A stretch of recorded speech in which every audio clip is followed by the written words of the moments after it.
bom dia. A partir de agora começamos a apresentar aqui pela sua TV Assembleia, canal 9.2 e Rádio Assembleia na frequência 96.9, o seu programa Diário da Manhã. O Diário da Manhã desta sexta-feira, dia 31 de julho. O último dia do mês de julho está acabando. Lembrando que já na próxima segunda-feira, dia 3 de agosto, já tem retomada dos trabalhos do Parlamento Estadual depois do recesso. Mas a primeira sessão vai ser no dia 4 de agosto. Aí sim é a retomada oficial. Mas sempre lembrando que existe uma comissão de recesso, 7 deputados que foram designados e também vários outros parlamentares que ficam diariamente aqui no Poder Legislativo Estadual. E sem perder tempo, bora saber qual é a nossa matéria sobre a prestação de contas neste período eleitoral.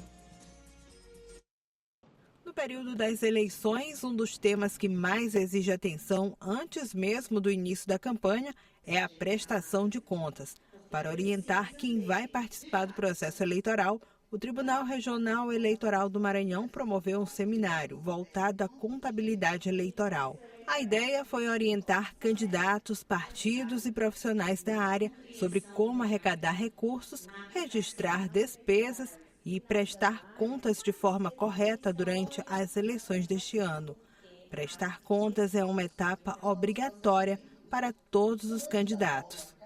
É através da prestação de contas que a Justiça Eleitoral acompanha a origem dos recursos e a forma como o dinheiro ele é empregado durante a campanha, garantindo mais transparência ao processo eleitoral. É um momento assim, de extrema importância e, claro, com muito respeito, com muito compromisso, e estamos aqui para esclarecer, para dialogar, para trazer as mudanças que tiveram também para ouvir, não é? O seminário reuniu representantes do TRE, do Conselho Regional de Contabilidade e especialistas em direito eleitoral. Entre os assuntos debatidos, as mudanças nas normas contábeis, as novidades do sistema de prestação de contas e a integração das ferramentas utilizadas pela Justiça Eleitoral. Estamos falando da norma brasileira de contabilidade eleitoral e estamos falando também da arrecadação dos gastos com a campanha. Esse é um momento de orientação, orientar o profissional da contabilidade, o profissional do direito e o candidato de como prestar conta da melhor maneira possível. A proposta é reduzir erros e facilitar o cumprimento das exigências previstas na legislação eleitoral.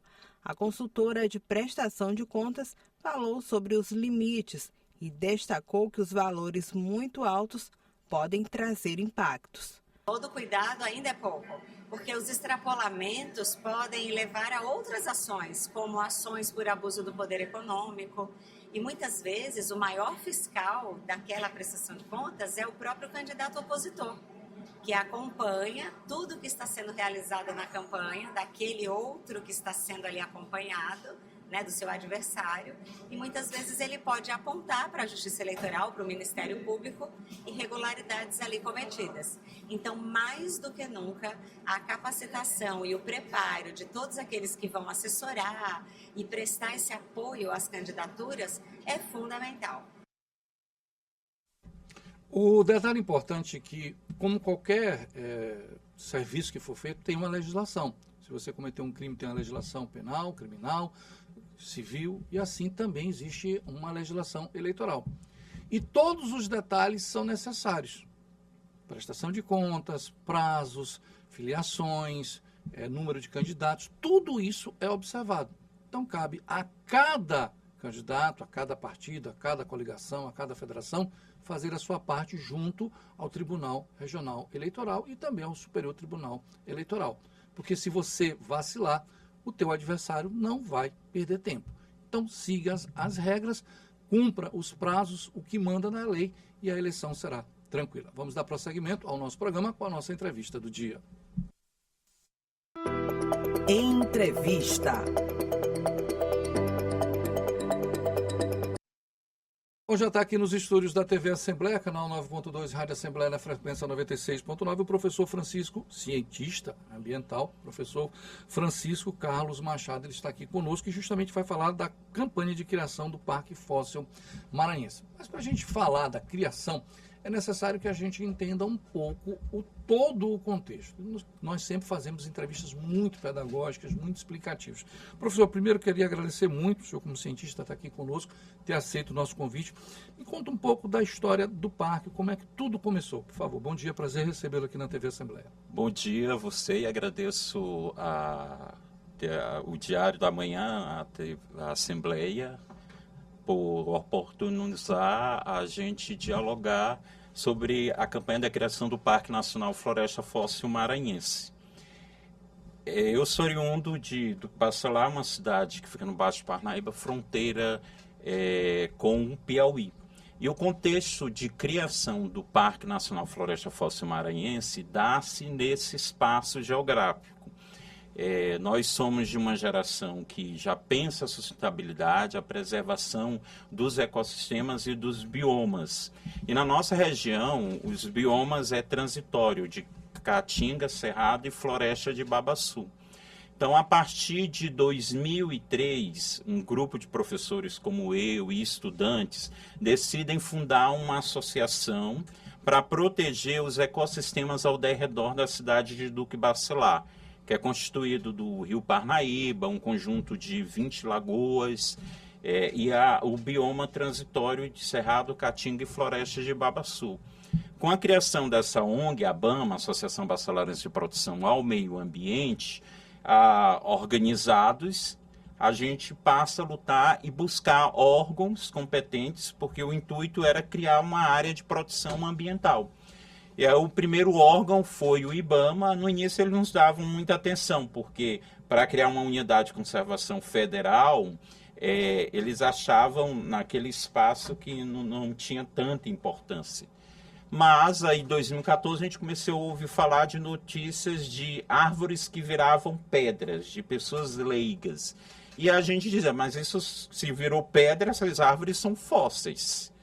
E aí começou essa descoberta de 2004, 2005, até 2007, que explode com os cientistas que a gente vem buscar, né? Mesmo Arana do Bacelar, desde criança eu convivo em São Luís, e vou ter diálogo com os cientistas paleontólogos da UFMA, do Centro de Pesquisa de História Natural e Arqueologia do Maranhão.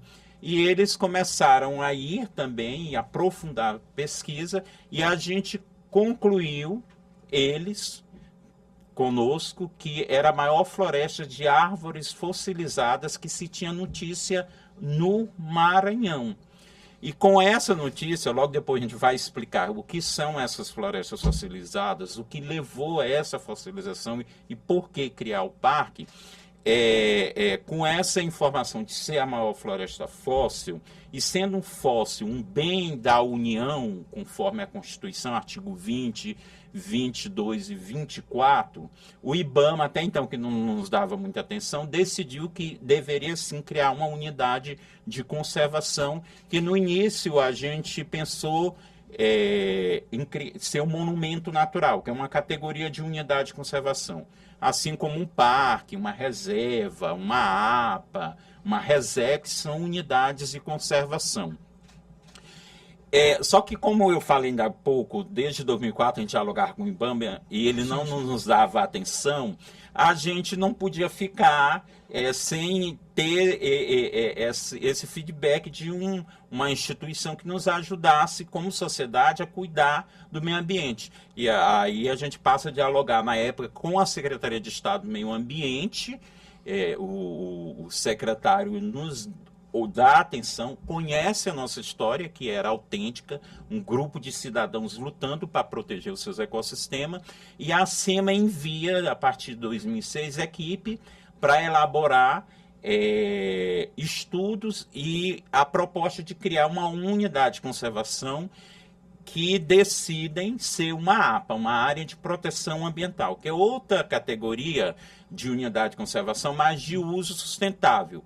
Para a gente entender, para quem mora em São Luís, ou Maranhão afora, ou no Brasil, porque está sendo transmitido também Brasil afora ao vivo online, como a APA do Maracanã, a APA do Itaperacó. Então, a SEMA decide criar uma APA desde 2006, e por ser APA, uma unidade extensa, aí ela vai abranger. No início a gente só queria ao derredor da cidade, como eu especifiquei as características ambientais, e aí a instituição SEMA decide que seria todo o município do Cubacelar, e posteriormente, com as articulações que foram feitas, audiências, passou a abranger todo o município de Buriti, Coelho Neto e Afonso Cunha. E aí a gente tem esse histórico de ser a primeira unidade de conservação do Maranhão de uso sustentável que é criada pela iniciativa popular, pela mobilização do povo. E uma das razões primordiais foi porque tinha maior floresta fóssil, é dever constitucional do Estado proteger os fósseis, no caso vegetais. Podemos botar até aqui em cima. Podemos botar mesmo. Aqui eu cima, trouxe dois exemplares aqui de um para tronco fossilizado. Você pode ver, ó. Aqui é um pinheiro, é uma árvore que virou pedra. É mesmo, ficava aqui. E um outro tronco aqui, a gente vê os anéis de crescimento muito perfeito. Mais para cá, ótimo, bem que você vê os anéis de crescimento, foi uma árvore que virou pedra. Só que a gente vai datar a época, porque ela é muito recente, não é de agora, né? E aí, quando a SEMA cria a APA, e tem todo um trâmite, todo um processo, foi criado oficialmente em 2008, o Diário Oficial, no dia 31 de dezembro de 2008, o governador Jackson era vivo e governador na época, e o decreto criador da APA, o 25.087, ele determina no artigo 10 que, posteriormente, o governo do estado do Maranhão, através da SEMA, juntamente com os seus parceiros da sociedade civil e instituições científicas, deveriam criar uma outra tipologia, uma outra categoria de unidade de conservação, mas de uso integral para proteger a floresta fóssil. Porque ela fica em um raio de 15 quilômetros, e os sítios, eles se concentram em um lugar, ora no outro, nesse raio de 1 quilômetro, e por ser um bem incalculável, cultural, ambiental, que mostra até a própria história do planeta, não só do Maranhão e do município, tinha que ser uma unidade de conservação. E aí que chega a sua pergunta, lhe dando todo o histórico, de discutirmos agora o Parque Nacional Floresta Fóssil Maranhense. Antes de eu ir para o parque, nós estamos conversando com o cientista ambiental, professor Francisco Carlos Machado. Antes de ir para a criação do parque, eu queria entender o seguinte: como é que é feita a localização desses fósseis e como é que é feita a datação? É por carbono? Como é que é feito esse processo? Porque, inclusive, a informação de que tem um dos mais antigos do mundo aqui. Como é que é esse processo? Explique para a gente. Vamos lá. Há algumas teorias, mas aí a gente vai trabalhar com ciências. Na perspectiva da geologia, da ciência evolucionista, eles datam que esses fósseis aqui, que são de pinheiros, e uma das características da floresta que a gente tem no Cubacelar é que eles estão muito bem preservados e em posição de vida, que a gente tem um fragmento, né, de uma parte, mas os fósseis são muito grandes. A gente vê que essa mesa tem fóssil em posição de vida, troncos enormes de 3 metros de diâmetros. É bem específico. Aqui são apenas peças, né? Então, a geologia e a ciência evolucionista datam que esses fósseis são da era do Permiano, com 280 milhões de anos, antecedendo a era do Cretáceo, que é muito, para a gente compreender, onde surge e vive os dinossauros. Ótimo. Então, são as árvores mais antigas do planeta, quando começa a surgir essas espécimes que eram pinheiros e samambaias pré-históricas em um ambiente totalmente oposto, diferente do que é hoje. E aí a Terra era um só continente, na época, que era o Pangeia, com outros seres vivos. E o que levou à fossilização, a sua pergunta? Sim. Há várias hipóteses. Acredito que um grande meteorito caiu, e quando esse meteorito caiu, que é uma das hipóteses, os sedimentos, que são barros, areias e minerais como a sílica, que levou à fossilização, eles caíram em cima dessa floresta como um poder de uma bomba atômica, de um grande tsunami. E esse material soterrou essa floresta, o que existia lá, né? Seria interessante dar o parênteses que, com a descoberta inicialmente dos pinheiros e samambaias pré-históricos, depois a gente foi encontrando nas pesquisas outros seres vivos, como o espinossauro, que é um dinossauro que até aqui próximo ao parque aqui do Rangedor a gente tem um exemplar. E lá foi o primeiro espinossauro encontrado no Baixo Parnaíba, né, naquela região, foi estudado pela Universidade Federal do Maranhão, e a gente encontrou também sítios de gastrópodes, que são buzinhos de procedência marítima, que dava evidência que era um grande lago e ainda marítimo, quando o planeta era um só continente. E aí ficou muito mais especial, porque a gente tinha a prova de realmente um grande ecossistema pré-histórico com vários outros seres vivos. Né? Então, nessa destruição que causou a floresta, essa queda do meteorito, o que leva à fossilização foi a sílica com esse sedimento que ele penetrou, porque para haver uma fossilização, o organismo do ser tem que estar vivo, e aí ele vai penetrando no tecido, no caso aqui, vegetal, e transformou o tecido vegetal em mineral. E nisso, você tem hoje em Duque Bacelar como testemunha a maior floresta, porque se preservou muito bem. Então, são as árvores mais antigas do mundo, e é um tesouro para o Maranhão, tipo excepcional, como é o Parque Nacional dos Lençóis Maranhenses. Aí agora vamos partir para o principal. Como é que agora a gente faz para a criação? Já que a gente falou do Parque dos Lençóis Maranhenses, que foi um avanço, uma conquista, o Maranhão também não pode ficar atrás. Precisamos criar esse parque dessa floresta. A gente não pode. O que é preciso agora, Francisco? O que precisa agora, a gente, como eu falei agora, do decreto que criou a APA, ele determina assim, que lá no decreto, o decreto 10... o artigo 10 do decreto, que deva-se criar uma unidade de proteção integral lá. O que é uma unidade de proteção integral? É uma área de conservação em que só pode ser usado para fins de educação, de pesquisa, de visita, desenvolvimento do turismo científico. E a gente iniciou o diálogo, já é uma APA do Estado. E aí o Estado, através da SEMA, não pode criar já um parque dentro da própria APA que é dele. Então a gente voltou a dialogar agora com o ICMBio, com o governo federal. Eles aceitaram a proposta e a gente está no processo de mobilização e sensibilização da sociedade, e essa entrevista faz parte disso. A gente tem um link que você pode entrar nos nossos Instagrams. Por favor, tem o Instagram do museu, a gente funda depois um museu. Eu queria também colocar um parênteses que antes essa floresta ser descoberta, eles foram destruídos, muitos sócios foram destruídos com a implantação do Grupo Industrial João Santo, que vai se apoderar dessas terras a partir da década de 70, e em 80 eles trabalhavam com a monocultura da cana, eles destruíram muitos sítios fósseis. Hoje era para a gente ser até a maior do mundo. Então ficou muitos troncos nos canaviais, e quando a gente descobriu, a gente trouxe isso, embora tenha muitos, e funda um museu, que é o MUNAP, Museu de História Natural e Ambiental do Vale do Parnaíba.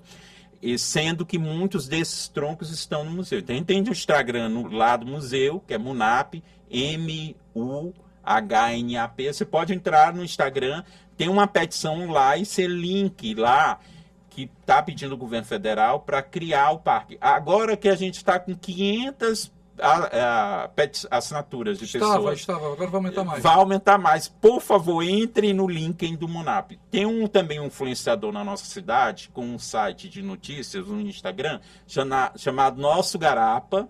Você pode entrar, tem um link lá também, e no meu próprio Instagram, Francisco Carlos Machado. E também tem um LinkedIn.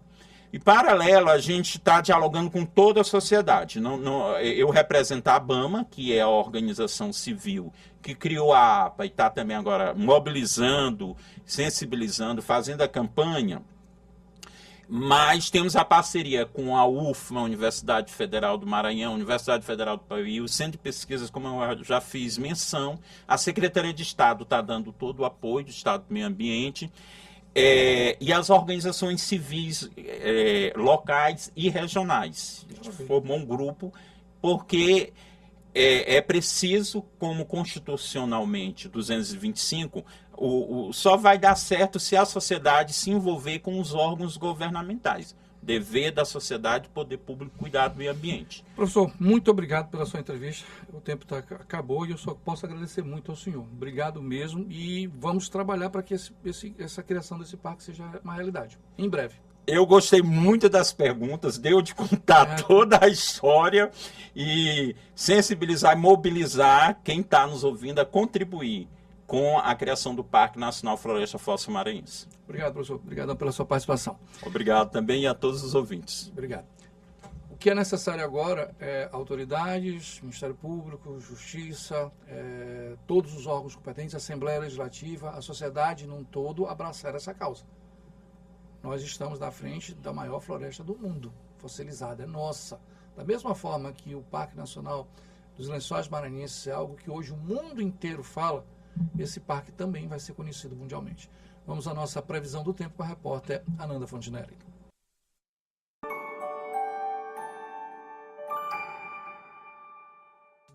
Olá, bom dia para você que está nos acompanhando no Diário da Manhã. Vamos ver como é que fica o tempo nessa sexta-feira, já entrando aí no clima de quase final de semana, aqui na capital e em outras regiões do Maranhão. Vamos começar por São Luís, que essa sexta ela deve começar aí com sol entre muitas nuvens, o tempo abafado, mas o tempo muda e tem chance aí de pancadas de chuvas isoladas. As temperaturas ficam entre 24 e chega até os 30 graus. Já em Açailândia, região sul do estado, a sexta deve ser de sol com muitas nuvens, tem possibilidade também de uma chuva isolada durante o dia. A mínima por lá é de 24 e a máxima chega a 32 graus. Por isso, a orientação é ficar atento a essas mudanças no tempo, principalmente em áreas que costumam registrar alagamentos ou acúmulos de água.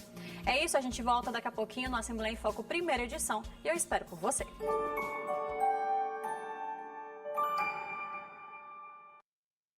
Agradecendo a nossa repórter Ananda Fontinelli, que trouxe a previsão do tempo aqui dentro do nosso programa Diário da Manhã. Por sinal, o Diário da Manhã na TV Assembleia, canal 9.2 e Rádio Assembleia, vai encerrando agora.